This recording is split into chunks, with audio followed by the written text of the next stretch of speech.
అగ్ర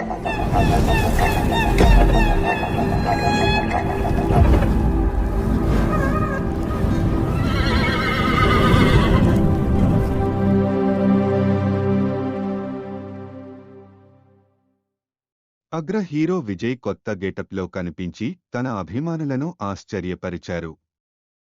అంతేకాకుండా కొత్త గెటప్లో వారితో సెల్ఫీ తీసుకున్నారు. దీంతో ఆయన అభిమానులు తెగ సంబరపడిపోయారు. లియో తర్వాత విజయ్ ప్రస్తుతం వెంకట్ ప్రభు చిత్రంలో నటిస్తున్నారు.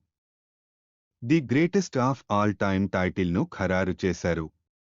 వర్కింగ్ టైటిల్గా గోట్ అని పెట్టారు.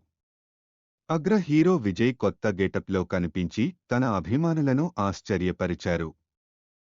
అంతేకాకుండా కొత్త గెటప్లో వారితో సెల్ఫీ తీసుకున్నారు. దీంతో ఆయన అభిమానులు తెగ సంబరపడిపోయారు. లియో తర్వాత విజయ్ ప్రస్తుతం వెంకట్ ప్రభు చిత్రంలో నటిస్తున్నారు. The greatest of all time టైటిల్ను ఖరారు చేశారు. వర్కింగ్ టైటిల్గా గోట్ అని పెట్టారు. ఇందులో జయరాం, ప్రభుదేవ, మోహన్, ప్రశాంత్, వైభవ్, స్నేహ, లైలా, మీనాక్షి చౌదరి తదితరులు నటిస్తున్నారు. యువన్ శంకర్ రాజా సంగీతం. ఏజిఎస్ బ్యానర్పై భారీ బడ్జెట్తో తెరకెక్కుతున్న ఈ చిత్రం షూటింగ్ ప్రస్తుతం దక్షిణాఫ్రికాతో పాటు పలు ప్రాంతాల్లో జరుగుతోంది.